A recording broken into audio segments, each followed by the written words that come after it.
السلام عليكم. النهارده هنعمل معاكم البانيه، والبانيه من الاكلات السهله والبسيطه، بس هي شويه تكات كده وشويه معلومات. دوما يجي لنا اسئله كتيره. البانيه بيفك معايا، البانيه ما بيطلعش معايا جوسي يعني طري، التتبيله ما بتبقاش حلوه، ايدينا بتلبك في العجين. كل ده انا جاي اقوله لكم في الفيديو، بس يا ريت تسمعوا معايا الفيديو للاخر عشان فيه شويه معلومات واسرار مهمه جدا اقولها لكم، وكمان سر التتبيله بتاعه المطاعم. دلوقتي قبل ما نبدا في الفيديو هنصلي على النبي. بقول لك دي شرايح فليه بتاعه فراخ، انا بستبعدها وبعمل بقى الستريبس. تمام، اللي هي اللي زي الموز. دلوقتي ده معايا كيلو بانيه، انا بوريكي شرايح رفيعه، الراجل مقطعها لي شرايح رفيعه. انا يا جماعه ما بحبش ادق البانيه بتاعي، بحس لما باجي ادقه بينهري معايا. تمام، اول حاجه دلوقتي جبت طماطميه كبيره غسلتها وابشرها من الحته الناعمه، بقول لك اهي الخشنه لا، من الحته الناعمه. تمام، الطماطميه ليه بتدينا سكاره للتتبيله. تمام، بعد ما بشرتها كده من الحته الناعمه هرمي التفل. بعد كده جبت ميه البصل.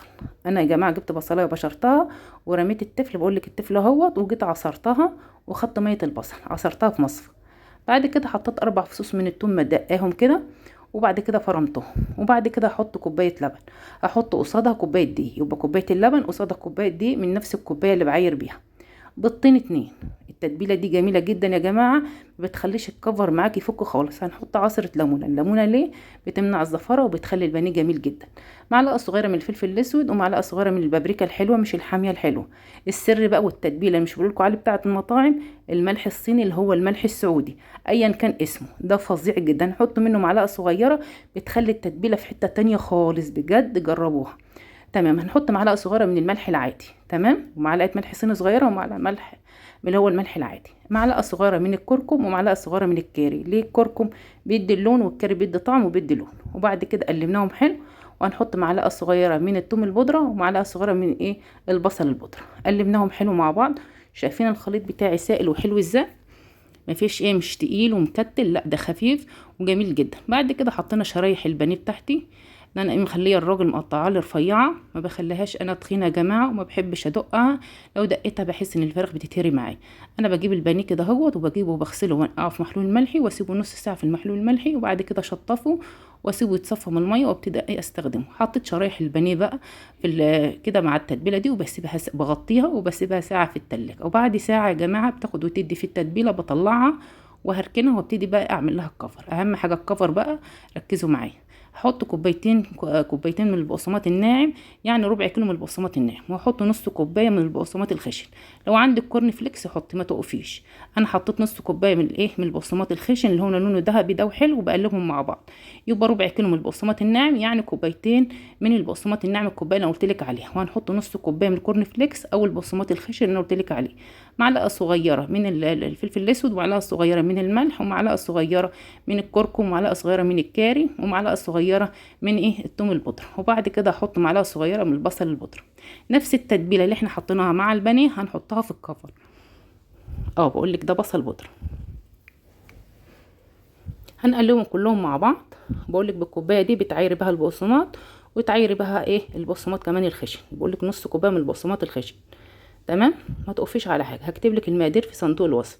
قلبناهم حلو مع بعض، وبعد كده جبنا بقى في الشرايح البانيه بتاعتنا.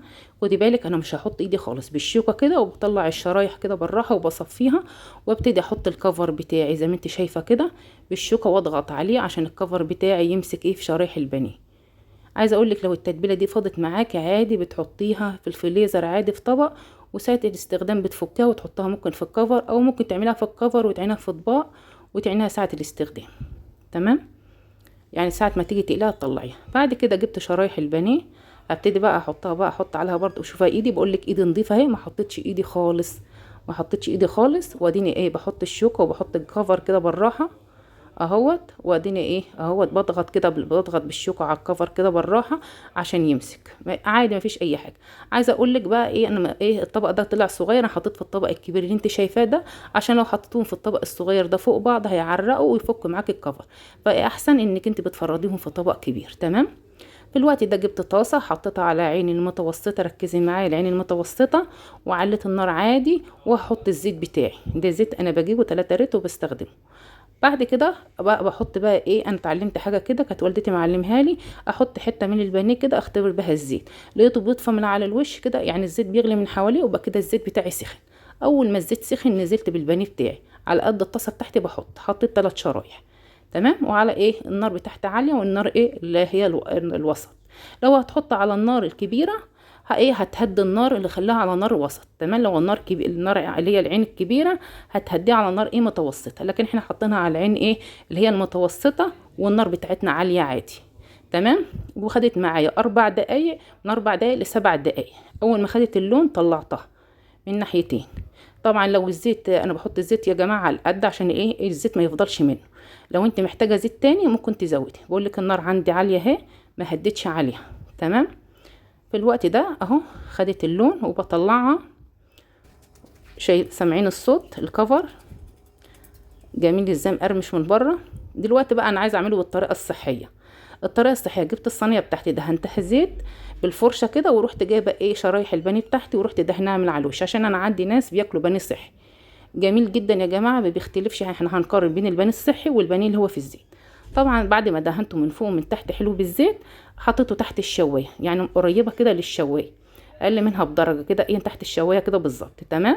هياخد معايا 10 دقايق من ناحيتين، من 5 دقايق من هنا و5 دقايق من الناحيه التانية.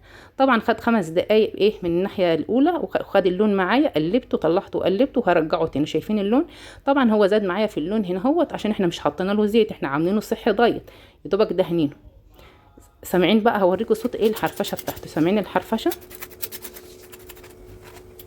سامعين الحرفشه بتاعته؟ عايزه اقول لكم تحفه. سامعينه؟ وكمان الكفر ما فكش من عليه. طب ايه الفرق بينه المقلي زيت واللي عامل دايت؟ الفرق اللي في الزيت بيطلع طري شويه، لكن اللي معمول دايت بيطلع ناشف شويه، بس نفس الطعم وجميل جدا يا جماعه. وده انا عندي فيه ولاد من عندي بيفضلوا. شايفه انا بقطم منه والكفر ما فكش ولا اي حاجه.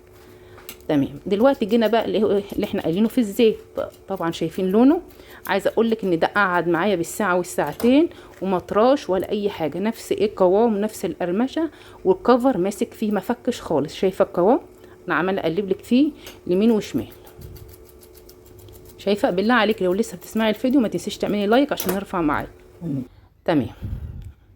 شايفه؟ بقول لك شكله. طبعا كنت مطلعه على الورق مناديل عشان اشفط الزيت. بعد كده ايه شلت ورق المناديل، بقطعه معاكي بالسكينه، وهقطعه معاكي برده بايدي. خلي بالك اول مره وحصري حد يقطعه بايده والكفر ما يفكش معانا. هوريكي دلوقتي. شايفه طبقات كده بالشوكه؟ بوريكي السمك الكفر، وبوريكي اللحم من جوه مستوي وجوسي.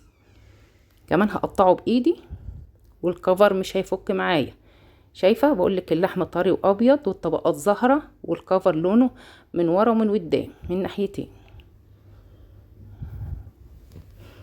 اهو قطعته بايدي، الكفر ماسك اهوت ما فكش.